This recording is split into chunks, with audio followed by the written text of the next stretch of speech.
Oh, I need to unmute myself. I'm getting not very professional. Hello, everybody. Good evening. Welcome. Oh, I need to press record. I will become deeply professional at this, and it'll be just as the pandemic finishes. Right. There we go. Good evening, everyone. My name is Bryony Gordon. I founded Mental Health Mates nearly 5 years ago, guys. And we have now grown into something where we're all over the country, but we're also, obviously now we're all over the country at home. We can't meet up for walks, sadly.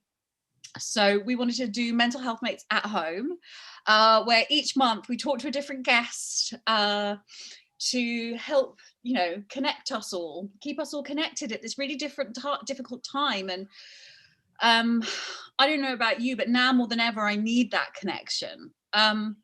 So anyway, for those of you who are joining, I will introduce you to Laura in a moment. But for those of you who are joining us for the first time and don't know what Mental Health Mates is, it's a peer support group that I set up 5 years ago when I was very unwell. I was experiencing OCD and depression, and I wanted to meet other people like me. So I put a tweet out and suggested going for a walk. And from that came the whole of Mental Health Mates.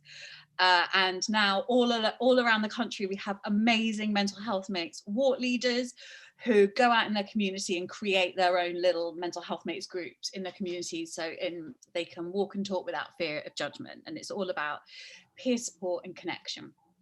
So obviously, as I said, we can't be out there, so we're doing this. And tonight, I have with me the wonderful Laura Peters, now, Laura, you're the head of advice from Rethink Mental Illness, aren't you? Yes, correct. Yeah. Tell me a bit about what you do, Laura. Sure. So I look after our advice and information services at Rethink Mental Illness. So we have one service that's kind of a general mental health advice service, and we give advice on a really wide range of subjects. So anything from I've just been diagnosed with this condition, I don't really know what it means, right up to I'm being sectioned under the Mental Health Act and I need to help to know what my rights are, and everything in between: social care, welfare benefits, all of that. And our advisors also write all the information sections on the Rethink website. So there's loads of information on our website that you can look at.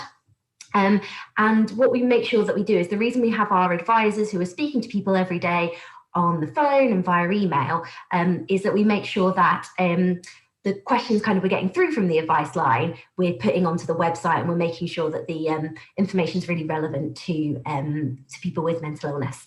So that's what we do at Rethink. So I want everyone watching to be, Laura is here. I did a live with Laura, an Insta live on my Instagram page. By the way, I just want to explain to you that I was about to get dressed into something like flashy for Mental Health Mates at home. I just had a bath, everyone, just so you know. And I thought, no, this is Mental Health Mates at home. I want us all to be relaxed. I want you to be watching this from your bed, from your sofa, from whatever. Like, this is all we all need to feel at one with each other. So I am in my toweling robe, everybody, in my bedroom. I do apologize if that offends you. I hope it doesn't. So we would love it if during our chat you ask whatever questions you want, because Laura is fantastic for advice, and she can provide really practical advice on how to access mental health care, which can be a bit of a minefield, I find. I don't know. So basically, ideally, if you can put your question in the Q&A bottom, Q&A, you can click on that at the bottom, and that would be ideal, because in the chat, look, Rachel Fryer's in her robe too.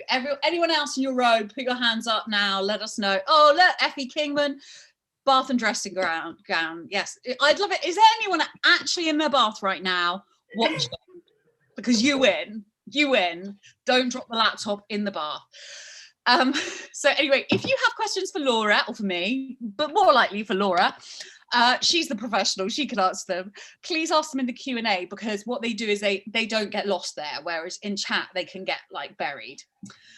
So I guess I need to take a deep breath. Who else needs to take a breath? I need to take a breath. Laura, Should we take a breath, everyone?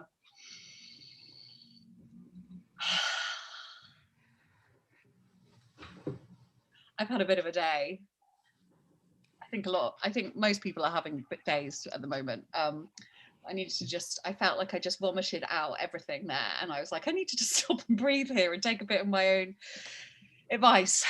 So Laura, the thing I think Rethink mental illness are fantastic about, or just generally, is that there is so much information there.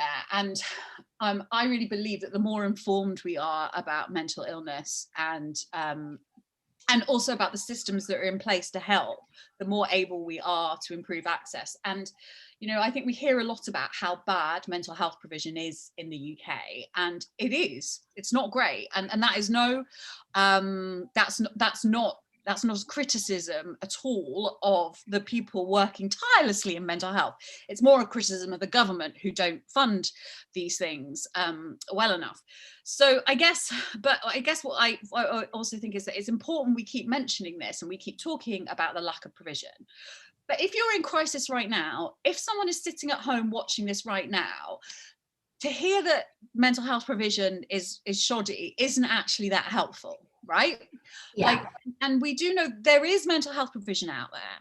There is stuff we can access. And I think it's really important that we make it clear what you can access, because it's only then that we can kind of set people down. Do you find that people are sort of mystified by what they have a right to access and what their expectations are? Yeah, absolutely. I mean, the mental health system is a bit complicated. It's made up of so many different teams. People might enter the mental health system through a variety of ways. They, you know, for some people it is, you know, in a crisis going to A&E, and for other people they might be speaking to their GP as a start. A lot of people aren't aware that you can kind of self-refer for a lot of talking therapies in most areas as well. So it's kind of this big maze that often quite different depending on which area you live in as well. So it can feel quite confusing, and people are often not quite sure where to go for help, really. So there's kind of the way what I have learned in my research. I'm going to take my Apple Watch off because Siri will start talking to me in a minute. What I have learned is that there's sort of primary care, which is, I guess, for your sort of, as we would call them, the common or garden mental health issues, such as anxiety disorders, clinical depressions, and primary care is usually provided. Is that right? Am I stop me? Yeah, exactly. It's probably sometimes it's easier to compare these things to sort of physical health problems. Yes. So, if you think about it, your GP is your normal sort of primary care provider, and if you have a cold, you might go to the GP, and he or she might give you some advice about how to deal with that, might give you some medicine if that's appropriate, etc. But if your cold is actually not really a cold and it's something a little bit more complicated than that, the GP will refer you on to a specialist at a hospital. So they'll send you on to, an ear, nose and throat specialist or whatever. And that's exactly the same with mental health. So you might go to your GP because you're experiencing a mental health problem. The GP may well be able to diagnose you, offer you treatment, might refer you for some primary care level talking therapies, for example, might offer you medication, or they might say, actually, the mental health problem that you're experiencing requires special training, and they might then send you to a community mental health team who are generally going to be based in a hospital, and they'll usually be led by a psychiatrist, and there'll be community psychiatric nurses available within that team as well, so that then you're getting more specialist care and treatment than you would get with your GP. And it's really interesting because I spoke to you, Laura, for my book, No Such Thing as Normal, and because I was trying to untangle that whole, the whole system. But it was interesting to me, you were talking about, one of the things that we hear so often is we hear a lot about anxiety disorders and depressions, but the more sort of severe mental illnesses that kind of fall into, psychosis and that kind of group of illnesses, they don't get sort of as much attention. So I think it would be great if you could talk through the sort of, I guess, probably by dint of this being a mental health mates thing, people watching know about the kind of signs to look out for anxiety or depression. If they don't, please do ask and we can go through it. But the more, I suppose, things like, I'm really interested in talking to you about things like psychosis and schizophrenia and bipolar, and mood disorders. And what are the sort of signs to be looking for? I suppose if you yourself are suffering from them, there's a chance that you won't even notice you are, because that's the very nature of the beast. But what if you're living with someone who you suspect might be severely ill, or you may not even know, just something doesn't seem right? What are the sort of signs you should be looking for? Because I hear there's like things about sort of hygiene, sleep change, that kind of stuff. Could you talk us through a bit of that? Absolutely, yeah. And so like schizophrenia, bipolar disorder, etc., those illnesses associated with psychosis, they do sort of sneak up on people. And also one of the difficult things is that they sort of start to come about sometimes in your late teens or very early 20s, where actually your personality is kind of changing a lot anyway. But if you notice significant changes in friends or family, then it could be the sign of a mental illness. So you're right, changes in sleep pattern is a really big one that a lot of people can notice in their friends and family, because sometimes sleep patterns will actually switch completely, and somebody's sleeping all the way through during the day and is only awake at night. Some of the other, we call them negative symptoms, because it's not because they're bad, but because they're taking something away from somebody, is they might be experiencing a real lack of motivation. And quite often that will come about in sort of hygiene, as you mentioned, Bryony. So if somebody's hygiene habits have changed a lot, they're not brushing their teeth, they're not showering the way they used to, then that could be the beginnings of quite a serious mental health problem. Now, obviously, that's not to say that people can't have poor hygiene or have strange sleep patterns without that. But then if you notice that maybe they are worried about things that they're not usually worried about, because particularly with schizophrenia, obviously, people are often experiencing a bit of paranoia. If they're mentioning things to you that you in reality know but are probably not real, then all of those things together, it is probably time to think about, okay, actually, could this be the signs of a mental illness? So if you're worried about that, now that is in itself something, but what then would you do? So, because there's really interesting ways that you can approach people without upsetting them. Yeah. How do you go about that? So I'm sure it was you I spoke to about this, wasn't it?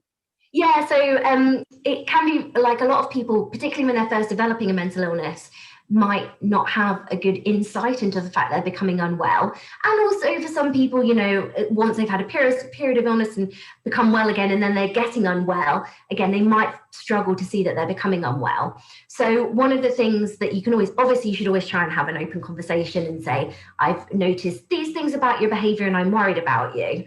But one thing we quite often say to families and carers who come to speak to us is, if the person that you're talking about is lacking a bit of insight, that actually there might be other ways that you could get them to go and seek help. So for example, if somebody is feeling very, very paranoid about things that in reality are not real, you don't need to sort of collude with that. You don't need to say, that you agree with their paranoia, but you can say that seems very, very stressful for you, and maybe we should go and talk to a doctor about the stress. Or if you've noticed a change in their sleeping patterns, I've noticed you're sleeping at odd times, that's actually something your GP might be able to help with. Shall we go and talk to them? And that can be a really sort of nice way into the conversation that's not judgmental, and is also going to get them to a place where they can get help.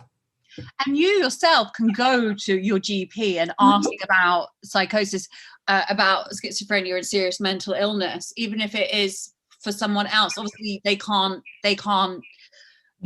Confidentiality means they can't tell you anything about that person, but you could go and ask for information about it. Absolutely, yeah. So sometimes we get GPs and other doctors will push back a bit and say, I can't discuss somebody else's case with you because of confidentiality. But they can give you general information, obviously, and advice about illnesses. But also, if you know that your friend or family member is acting strangely, particularly if their behaviour is kind of risky in some way, you can inform healthcare professionals about that. There's no rules of confidentiality that say that a person who cares about their friends and family can't go and tell a doctor or another healthcare professional about their condition. It's up to then the doctor or that healthcare professional what they do with that information, and they certainly can't give you any information back that directly relates to that person, but you definitely can ring up a GP and say, my brother, son, daughter, etc. is acting like this. I'm really worried about them. The GP can choose to act on that information, or if they speak to them about another issue, then at least they've got that background information as well. But also, I think we forget, it's really interesting. I don't know if anyone's watched, I'm assuming many people have watched this, but I watched it at the weekend. It's a Sin, which is this fantastic drama about the AIDS crisis in the 80s. But there's a scene in it when one of the women, she goes to her doctor to ask for advice because her friends, her gay friends, she's worried about, and she wants to get information about AIDS and HIV. And she goes to her GP for her normal checkup on her pill. And she says, do you have any information on HIV? And he says, why would I have that? What's that got to do with you? But it reminded me that a very basic, I mean, that was awful. That was the 80s, but we do now. Our GPs are places to go for health information. They are the gateways to everything. And so it is okay to go or to call them up and say, I don't understand. I don't know what to do. Please, can you give me some advice? And it just reminded me of that, because I think, especially in the kind of fog of COVID, and I think many of us are fearful to put any extra pressure on the NHS. And I think that's a really, can be a dangerous thing. It can really feed into people's mental illnesses, And I would definitely say to anybody, that they should never feel any guilt or worry about seeking help for themselves or for somebody else, and some of the things that we can do for ourselves to, keep ourselves mentally healthy, like being active, going for walks, connecting with people, that's all going to help our mental health. But sometimes we can't help but get ill, and it's really important that we get that help when we are unwell. Again, just the same as a physical health problem, nobody would feel guilty about, going to hospital with a broken leg. They just wouldn't. They're like, oh, what a shame, I broke my leg, I'm in pain, I need to get this sorted. But people do feel guilty about seeking help when they need it for a mental health problem, and it's really important that people kind of put that to one side and get help when they need it. So there's quite a lot of questions coming in. Can I ask you some? And please do keep bringing them in, because they're really good. So someone has asked, anonymous, they say that I've struggled with their mental health for around a year now, was severely bad last year, which led to a suicide attempt. I'm so sorry, by the way. And thank you for putting this in here, because when you share your experience, and it really helps other people, and it's a really brave, helpful thing to do. But anyway, unfortunately, this suicide attempt was penalised against them at work. And I'll just read it in their words instead of me trying to paraphrase. And I've now been put on something similar to a PIP. I had to take today off due to this again. My doctor has advised me to stay off work, but I am in total fear of getting let go, going on a more severe PIP plan at work about my sickness. Can they do this? Now, Laura, PIP is, do you know? I think they're probably saying it probably means performance improvement plan or something similar. Right. When your performance at work, that's being addressed and you're being asked to improve. And sometimes that can be because you're not doing your job quite right. And sometimes it can be because of absence. So quite a lot of employers, for example, will say that if you have a certain amount of absence from work, that you then need to kind of meet some targets to try and sort of stay in work. And it's reasonable for employers to have things like that in place, because there are people who, if they don't have any sort of restrictions on when they take time off, will, sometimes be calling into work sick when they don't need to, etc. However, what you probably have on your side in that situation is the Equality Act. So what the Equality Act says is that there are certain protected characteristics for everybody. These include things like your sexuality, your ethnicity, your religion, and also it includes disability. And the definition of disability is quite wide-ranging. So it says that it's a mental or physical impairment that is long-term and affects your sort of day-to-day functioning. So quite a lot of people with mental illnesses, even those more common mental illnesses, will actually qualify as disabled under the Equality Act. And what that means is that your employer has to put in reasonable adjustments for you. So a really common reasonable adjustment for somebody with a mental illness, and I know because I do this for my own people on my own team, is that you are more lenient with your sickness policies.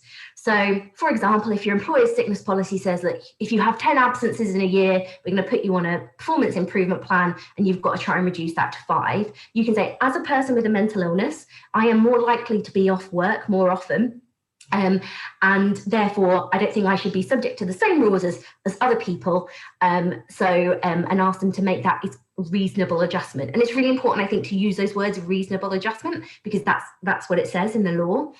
Now, it's important to remember the adjustment needs to be reasonable for you and for the employer. So, for example, sickness is probably a bad example, but I know of cases where people on psychiatric medication have had it really hard to get into work for 8 o'clock in the morning because it's making them tired, etc. So a reasonable adjustment for an employer might be that they say, okay, you don't need to come in till 10 a.m. Now, for some employers, that might not be a reasonable adjustment. Maybe they're a small employer, it's a shop, somebody has to be there to open the shop, but they should always, sort of make an effort to do something reasonable for you that allows you to stay and work. I'd also say that it's really important that that they have put support in place for you at work as well. So, for example, a lot of people have a RAP plan with their employer, which is it is a very basic way. It kind of says, this is how I act when I'm well, and this is the support I need from you. This is how I act when I'm getting unwell. This is what I need. This is what happens actually when I'm getting into crisis, and this is the support I need at that point.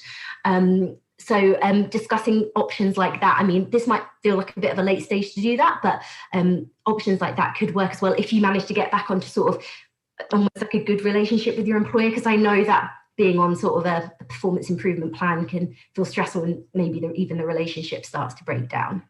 Wow, Laura, that's really helpful. I mean, this is the kind of thing Rethink are absolutely brilliant at, and I think it's really important because it does impact your life in so many ways. And for example, psychiatric medicine, like I remember being put on antipsychotics for a while, quetiapine, I think, and I couldn't function for, it took me a much longer. And so it's really important. Got lots more questions here. Right. This is interesting. Someone is saying, I have borderline personality disorder. I always get worried to seek help because I feel that there is so much stigma surrounding the condition. It makes me feel so ashamed of having this diagnosis. I feel like a terrible person. What would you say, Laura, to this very brave person, by the way? Can we all of us raise our hands for this legend who's spoken about, look, here we go, spoken about their borderline personality disorder. What would you say to them? Yeah, I mean, it really is difficult, isn't it? And I'm very aware how highly stigmatized borderline personality disorder is compared to, a lot of mental illnesses are stigmatized, but it is particularly hard with borderline personality disorder. I think, first of all, the thing I'd say is don't stop yourself from seeking help.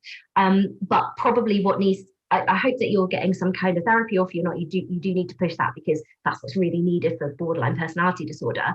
But it is to also, if you can discuss with your therapist about the times when, I think one of the reasons that sometimes it feels particularly stigmatizing for people with personality disorder to seek help is that sometimes seeking help is actually an unhealthy way of managing the emotions that come along with that, with borderline personality disorder. And I think that's kind of one of the reasons it's got a bit stigmatized. Whereas if, you as a person can be really clear in your mind as to when, okay, now I need to go and seek help, versus I'm actually calling my doctor a lot because that, makes me feel a bit better. So I think it's really important to kind of discuss that with a therapist if you have one, and I really hope you do, so that you can get it clear in your mind when is that time to seek help, and when you're sort of feeling a less healthy emotion, if that makes sense. I think that's quite, thank you so much. Jacqueline Jacqueline's asked a question which I think is really good. So she's talking, Jacqueline, thank you for your question, about being prescribed pills without being actually seen in person. which I guess is something that's happening quite a lot because of the lack of face-to-face appointments that are available. Jacqueline says, I feel mental health problems should be seen in person. Because I know there were recommendations made that mental health appointments should stay face to face. Maybe that's in secondary care and community mental health teams, but obviously a lot of therapy and stuff is on Zoom and online, and that in many ways is great for some people because it means they can, but for other people it might be slightly problematic. What are the sort of guidelines around that? Yeah, I mean, I think it will vary, first of all, by the person who is taking the medication and what works for them, and also what type of medication it is as well. And so the first thing I would say is, if it feels wrong to you, so if you're a person sitting on a phone call or a Zoom call with your doctor thinking, I cannot explain what I'm experiencing well enough in this situation for my doctor to properly understand and therefore prescribe me the right medication, then yes, push for a face-to-face appointment. Some people actually feel very comfortable kind of talking this way and actually might be able to open up a bit more easily. And then obviously there is some medication that actually does have physical effects on the body as well, that would just need to be dealt with face to face. So for example, there are some antipsychotic medications where you need to have regular blood tests taken. So I would certainly ask your doctor if they are expected to do those things over the phone or via Zoom or whatever, ask them, actually what are the physical effects of this, and should you be doing things like a physical health check before you prescribe me with this medication? So yeah, I think point A, make sure that you're comfortable with what is happening. Push for a face-to-face appointment if you think this is not the right way for me to be prescribed medications which are going to have an effect on my brain. And if it's going to have there should be physical checks done, then obviously make sure that you get those as well. I also wanted to, thank you so much. I also wanted to mention, because I was talking about that program and someone's mentioned that they have OCD. All OCD is bad. And when I just said the words of I shouldn't really tiptoe around, but they had hand gel ready. But it made me realise that there are lots of people out there who may be really frightened to leave the house right now. And of course I'm aware of this, but like, there's lots of people who have asked questions about how do we combat that kind of effect of these lockdowns, because even if you are leaving the house, they're tough. Do you know what I mean? But yeah, I am also aware that it's very sort of, oh, that's okay, Effie Kingman. I'm glad you said it, because it reminded me of what it was like. Sorry, I'm like talking at cross purposes here, but it reminded me of what it was like when I was 12 years old, because I was terrified if I left the house, I was going to get AIDS. Right? Me watching that program at the weekend was quite a big, because it's about AIDS, and I apologise, Effie Kingman, that you're having to hand gel. Maybe try not to, because that's a good exposure therapy, but I'm not a therapist. But, it made me go, wow, that's like a real, but it reminded me of that time when I was petrified to leave the house. And I thought, there will be people, there will be kids, there will be teenagers, there will be adults with OCD, or kids that don't even know they've got OCD, who right now will be too scared to leave the house because of COVID or whatever. And then there will be the ones who are severely mentally ill, who for whatever reason all their normal stuff is kind of, what would you say to someone who is experiencing that now and maybe watching tonight? What are the first steps that you... Yeah, I mean, so first of all, obviously at the minute it's natural to feel worried and anxious, and that's a normal human emotion that we all experience, whether or not we've got a mental health problem. And it certainly would be normal, I don't hate that word, but it would be within the average person's experience to be feeling very anxious and a lot of anxiety right now. And what I like to think of it is kind of a step, basically. So you might be on the bottom step, which is you are having anxious feelings, but they are reasonably in proportion to the situation that we're in, which is a global pandemic. And if you're on that bottom step, you might be doing things for yourself that help your mental health. So staying connected with people, breathing exercises, etc. But you might find that either those anxious feelings like don't go away, or that they do go away, but they're just like there at times when you shouldn't be feeling anxious. So you're sitting on the sofa watching TV, you don't need to be thinking about COVID, and it's still making you feel panicky. Or if you notice your own behaviors change because of the anxiety. So if you are experiencing sort of compulsive behaviors, for example, because of your anxiety, that is the point where it's absolutely really important that you do go and seek help. You get on the phone to your GP and you book an appointment to talk through those, because those kind of three things of either the anxiety never going away, or the anxious feelings being there at inappropriate times, or your behaviours having to significantly change and it really affecting your day-to-day life, and that is when you need to go and speak to somebody and get some medical help. Thank you, Laura. So Gemma Hewitt has asked a question. Hi, Gemma. Thank you for coming here. So Gemma says, I suffer with mental health and depression issues and anxiety, but I would like to slow my meds down and come off them slowly, but I get moody and angry. That, I think, is a really important question to ask. So thank you for asking it, Gemma, because it's something that you see a lot of people do. And I've done it. I've just taken in the past, not for a long time, and I certainly wouldn't advise it, but I've just thought, I don't need these anymore. And then it's really scary how quickly the withdrawals and the moods change. What advice would you give to people that are on medication, but maybe think they don't need it anymore, or that they'd like to come off? Broadly speaking. So, well, first of all, I think Gemma's given an operative word in her question, which is slowly. It's really important. Like, these medicines have really big effects on our brain. And so it's really important that if we are going to come off medication, that we do it slowly. That's the first important thing. And second important thing is that it should absolutely always be done with the help of a medical professional. So like, I would never advise sort of saying, oh, either stop taking your medication or reducing it yourself. Go and speak to your doctor and ask them to suggest how to reduce that medication. And also ask your doctor what you might expect. So all psychiatric medications have withdrawal effects. So when you reduce the dose or you stop taking them, you will experience some kind of symptoms. And it's really important to know what's kind of normal and what's not, so that you can be prepared for how your body might react to it, but also know if actually this just wasn't the right step for you. So for example, you know, if all that's happening is you're reducing your medication, but actually just all of your anxious feelings are coming back, or your low mood is coming back, and you know that's not what to expect as a result of reducing the medication, then it's probably time to go back and speak to your doctor. And you know, in general, changes to psychiatric medication, it's usually going to take sort of 6 to 8 weeks. So it is a slow process, but you know, one worth trying, but always speak to a doctor before you just decide anything.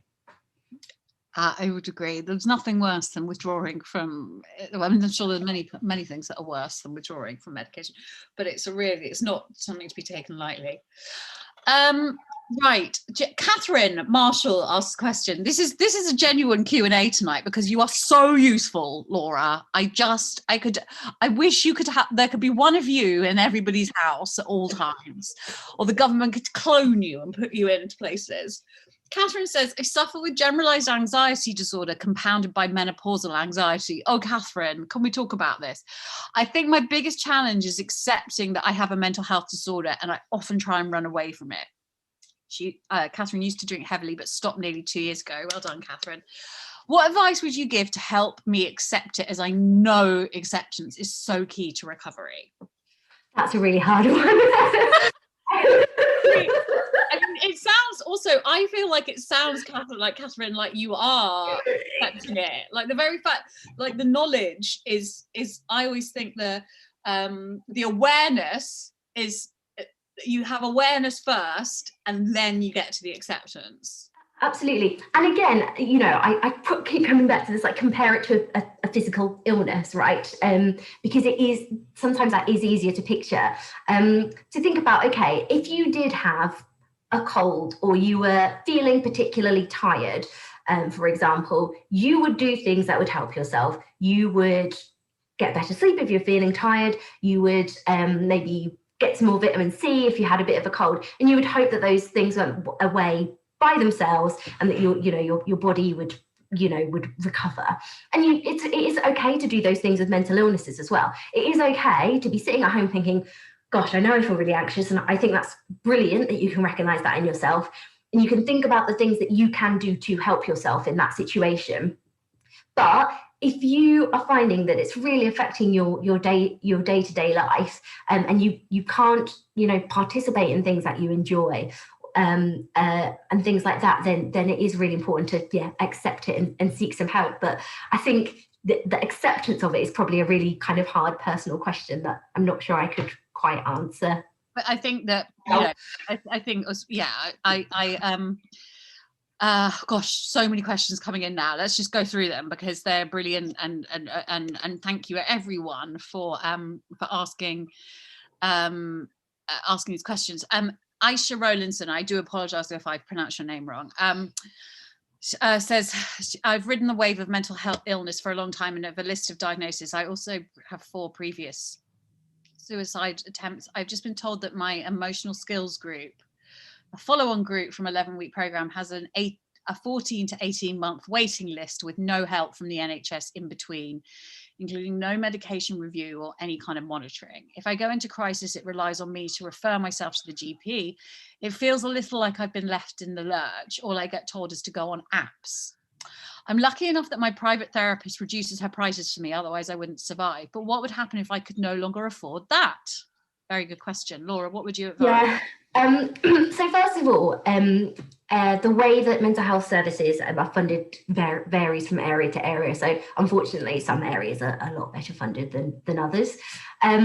So one of the things that I would suggest is to be proactive about it. First of all, definitely write to your clinical commissioning group and explain the situation that you're in, exactly the way you've just explained it now, actually, because that was very eloquent and you've been really clear about the risks that they are putting you at by not properly funding this service, right? If you go into crisis, then you may end up at A&E, which is going to end up much worse for the health service in reality. So definitely put that in writing and consider making it a complaint as well. I know it's horrible to complain. Nobody likes to complain, especially, to people who are trying to help you. But ultimately, sometimes the health services can't properly understand the problem unless they're hearing it from you. So putting in a complaint to say that waiting time is unacceptable is a good step. And you can go through that complaints process, and ultimately you can go to the Parliamentary and Health Service Ombudsman with it. The other thing that you could think about doing is organising locally. So it's a big step, but to kind of think about, there probably are other people in your area, particularly you might know people from the same group who are also in a similar position to you, and you can band together and kind of start letter writing campaigns, etc. So I know on our website rethink.org we do have information about starting a local campaign, and that would be worthwhile. But it's also worthwhile checking out if there are any local mental health charities near to you who also might be willing to sort of help you or get behind that as well. So yeah, I think certainly putting down your feelings and writing, making it a complaint really, and pointing out the things that might happen to you if you don't get that therapy, and then possibly organising a local campaign as well. And all of the information on how to make a complaint is on the Rethink. Yes, that's on our website too, yes. Okay. And the Rethink website is rethink.org. Yes. That leads into a very good question from Jeffrey. Jeffrey is, I'm currently in early stages of therapy for mild depression and anxiety, but have a desire to help others with mental health, especially over the phone. Do you think helping others at this stage is right, or should I wait until I've had more therapy? Any guidance on this would be amazing. It's a really, that question makes my heart sing. I just think, I personally, Jeffrey, I'm caught between those things where I think activism and helping others is a great way. There's a phrase I love, which I heard someone say once, which was, it's very hard to feel useless when you're being useful. But my advice, my personal feeling is right now, Jeffrey, the biggest way you can be useful is to go through your therapy, do it, and then think about maybe what to do when you finished, you know, instead of doing it right now. What would you say, Laura?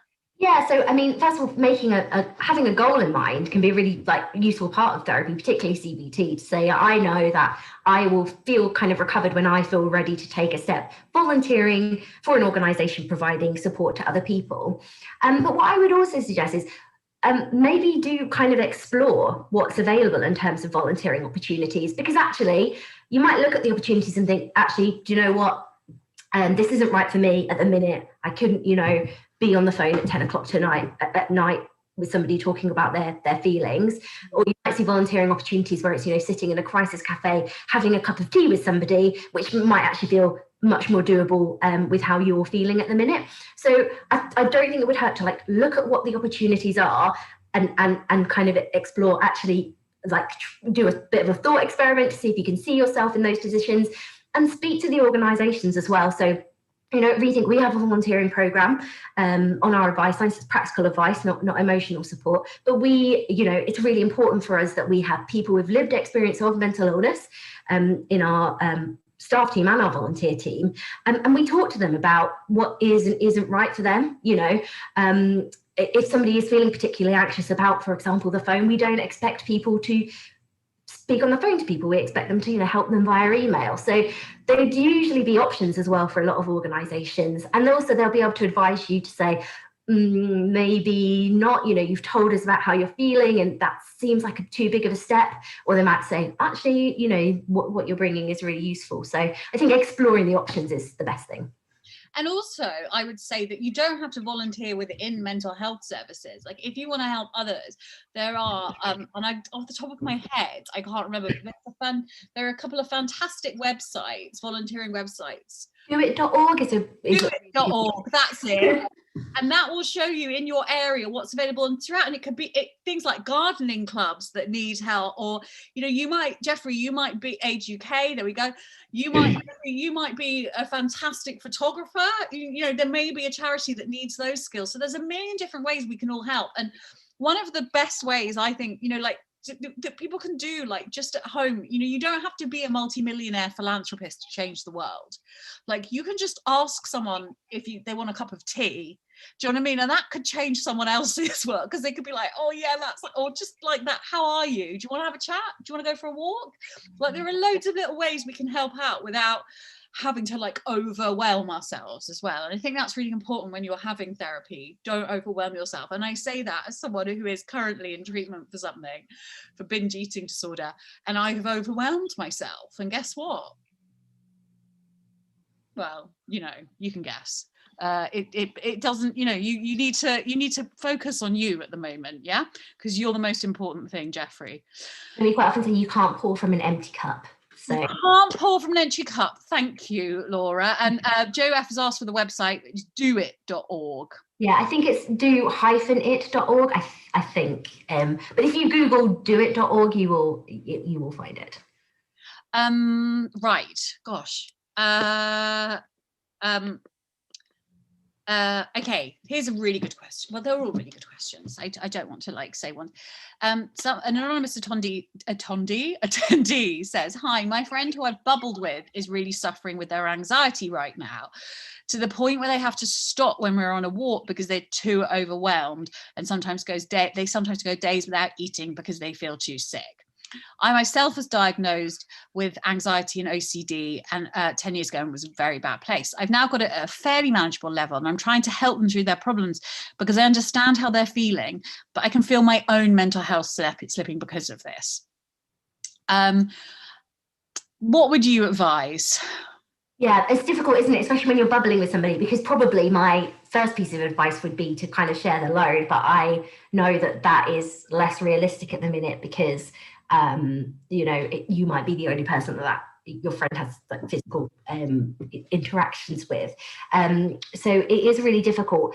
But what I would suggest is, first of all, particularly if there are certain things that are difficult for your friend at the minute, is that maybe you try not to both put yourselves in those situations together, so you're not both having to deal with that.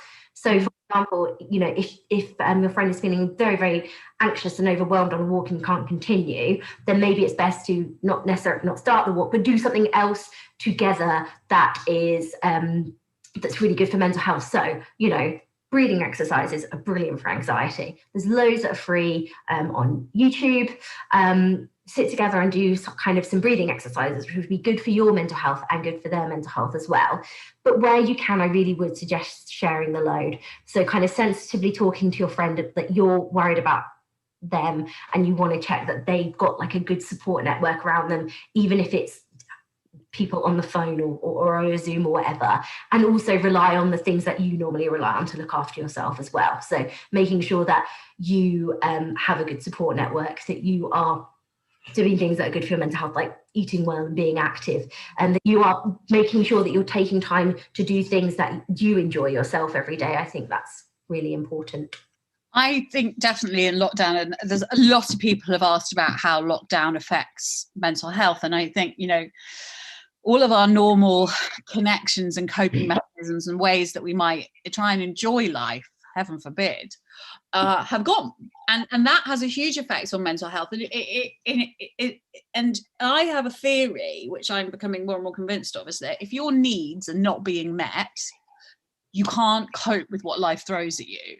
But if your needs, and when I say your needs being met, I'm like, are you someone who needs to go for a walk every day? Are you someone who needs human contact? You need to be socialized, and even if it has to be on Zoom with someone.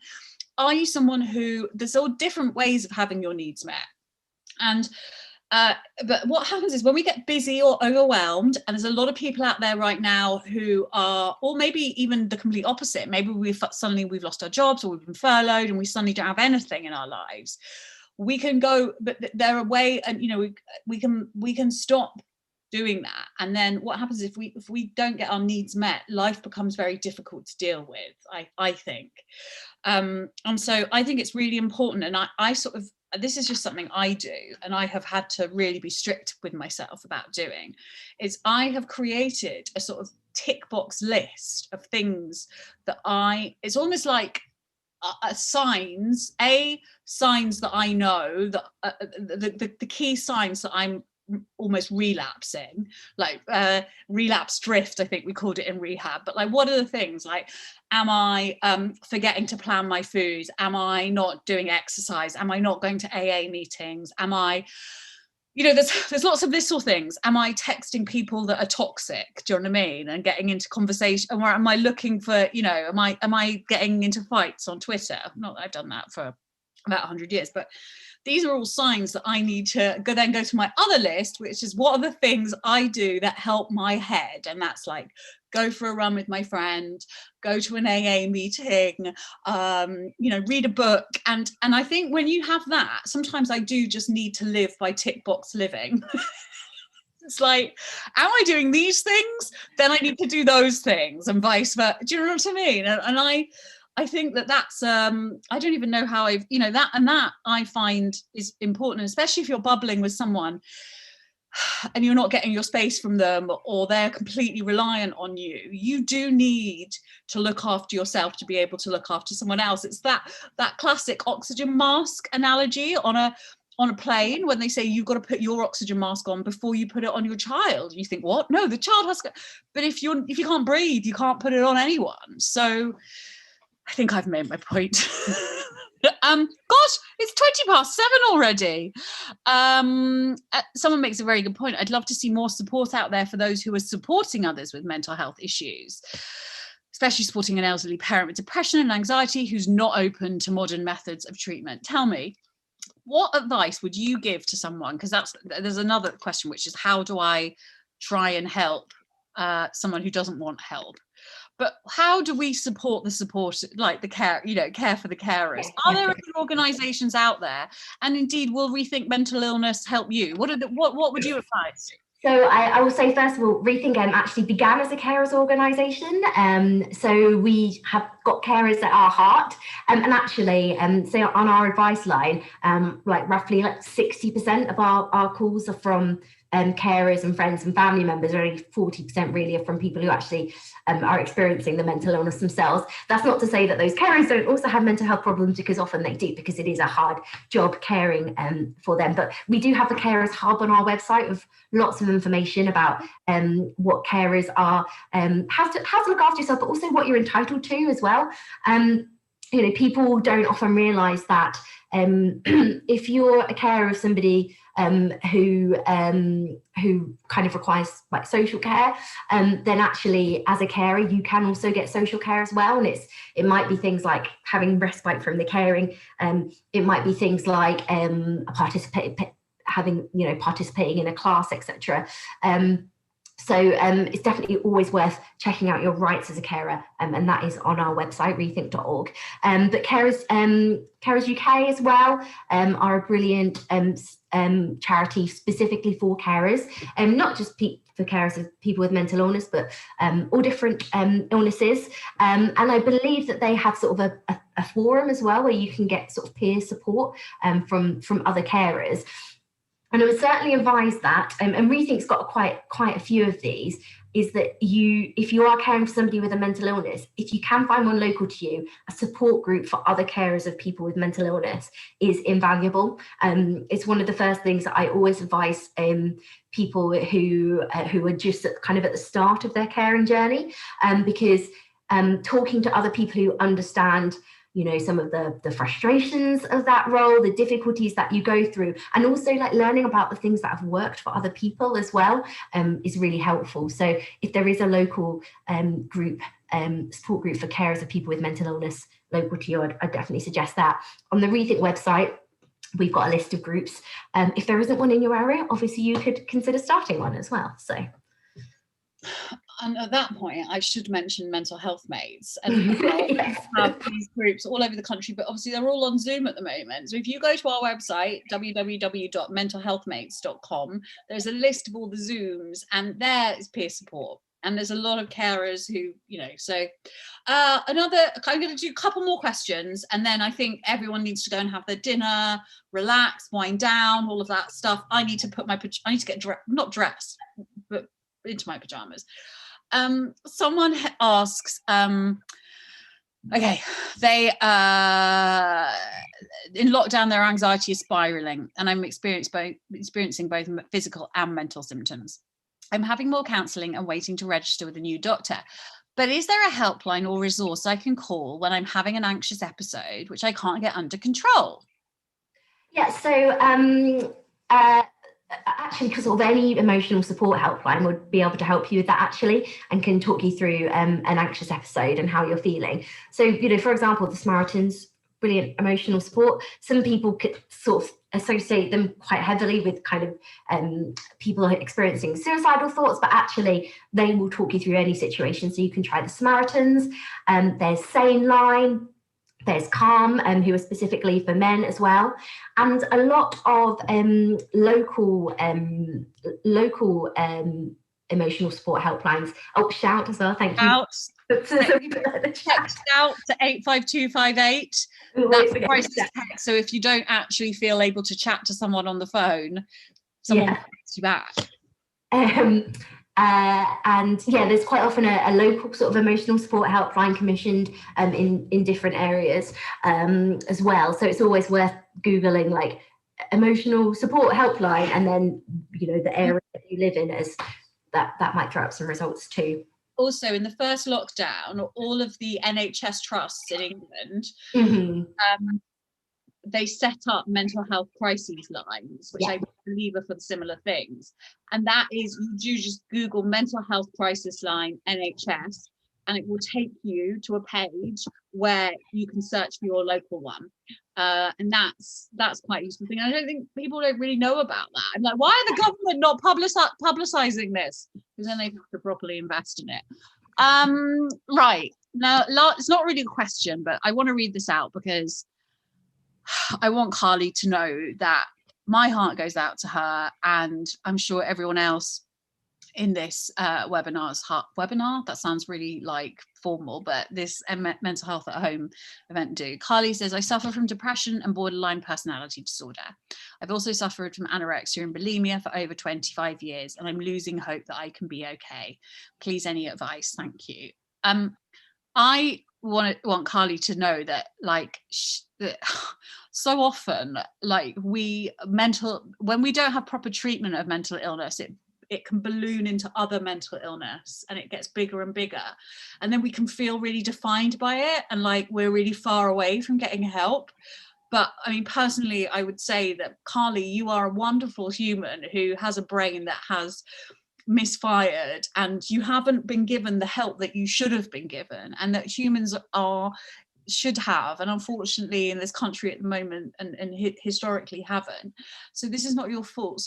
But please don't lose hope, because there are people out there who can help you to to live a fulfilling life again. And I think back to how awful my life was 10 years ago, and how I was stuck in my own OCD and stuff, and it is possible to recover. But I do think, but I just wanted to mention that, because when I see things like that, I don't want to just leave them go, because it's like my heart goes out to Carly. I don't know about you, Laura, I'm sure yours does. Yeah, absolutely. Have you got any advice? Yeah, I mean, I think, first of all, I think sitting on a chat and and saying how you're feeling is really brave. So well done. But I almost like sense that there might be like might feel quite hard to seek help at the minute if you're feeling a bit hopeless. So what I would suggest is try and set yourself a really small goal of something that you're going to do to reach out for help, whether that is to send a text to a friend that you really, really trust, just to say, like, I'm not feeling great, whether it is to make, I'd always say to seek medical help when you need it. So, it might feel like a really big job to speak to ring up and make an appointment with your GP, but if you can set that as a goal for yourself, do that. And also that will bring obviously a sense of achievement as well when you achieve those things. And if you have got somebody that you can talk to, and you feeling like you can't make that appointment for yourself, see if somebody will help you, and actually just get on the phone to your GP for you and just say, can I book an appointment for you, on your behalf? That's absolutely fine as well. But I think the fact that you're kind of here talking about that is really good. So, and Carly, again, why don't you come to a mental health mate Zoom, like one where you can? And also the other thing about them is that you don't have to talk, you don't have to say anything, you can just sit and listen, and there's loads of them, and they're all at different times, and you can go to one wherever you want because it's on Zoom. They're all on Zoom. So big kisses to you, Carly. There's one question that's come in, which is Bryony from Jacqueline. Bryony, can I ask you, if you were on medication and not now, how did you manage to come off it? And I will just say, for the record, I am on medication. I'm still on medication. I have no desire to put myself through the hell of coming off it. I find that it balances, well, I don't know, it's something I've almost always been on since I was about 17 years old. And being on it is no more stressful than me opening up this drawer right here, bringing out my pills, remembering to take them in the morning after I've had breakfast. It makes no difference to me. And you know what? I personally think it's important not to get too sorry.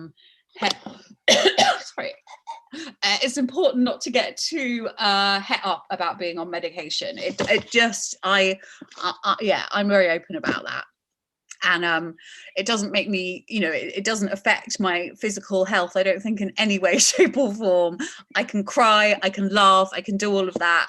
But it's all completely subjective, and everyone's experiences are different. But there is no shame in being on medication, okay? I will say that. I think that it's nearly, I think there's Laura, thank you so much. Thank you so much for having me. I mean, I feel like we could go on for another 2 hours. So many questions. We'll probably have to get you back again. I hope you don't mind. Laura's like, I've already done a live with you, Bryony. But I do think everyone needs a Laura in their life. but because Laura needs to meet her own needs as well and do a job and you know, and Laura, tell me, how do we contact Rethink Mental Illness if anyone watching needs to? So I do know our phone number this time, because last time I used it and I couldn't remember it. It was awful. It's 0808 801 0525. So if you have any sort of practical questions related to mental health, please ring us and we will be able to give you some advice as very specific to your situation. So there is, in fact, a whole set of Laura's staffing that phone line. So you know. Laura, can I I'm going to put this in the chat. 0808 801 2525. 0525. 0525. Yes. Could I check that? Right. I put that in there now. But also, if you don't manage to get it, it is on the website, rethink.org. And you can go and follow Rethink on social media. Go and support them. If this has helped you, maybe, and you have a little bit of spare cash, maybe think about donating some money to them. That's no pressure, though. I'm not like, you've all come here and now I will make you donate money to Rethink. But just that they're an amazing, valuable resource that helps so many people. And I know that tonight, Laura and Rethink have helped loads of people. I just, talking to you helps me. It's just so fantastic to you know, to hear you. Someone saying that number is Rethink's number, and there's a helpline available. Is it 24/7 or is it? No. So we're sort of off hours, so 9:30 till 4. You can email us as well, advice@rethink.org. That obviously is 24 hours, although we will reply to you when in office hours. And we've got a web chat function on our website as well. And also there is just like loads of information on the website, as I say, written by the people who are staffing that helpline. So definitely have a look at that, because some of it will just answer your questions anyway. Thank you so much, Laura. Thank you, everyone. We will be back next month with a new special guest to be announced very soon. I might put on some pajamas for this one. And let's hope we can get Laura back again in a few months. I just love chatting to you. Thank you, everyone. And please, if you've enjoyed tonight, please spread the word to your mates. Follow us on Instagram @mentalhealthmates. Go on the website, mentalhealthmates.co.uk. Come and join the Zooms. And maybe think about, if you want to help people with mental health issues, and Jacqueline as well, maybe think about setting up a Mental Health Mates walk when this lockdown is over in your local area. All the information is on the website, and the wonderful Jess can help you set up anything. Jess is our lovely staff member at Mental Health Mates. Anyway, I'm bubbling and I need to let everyone go now. Big kisses to everyone, and we'll see you in March. Thank you, Laura. You're welcome. Thank you.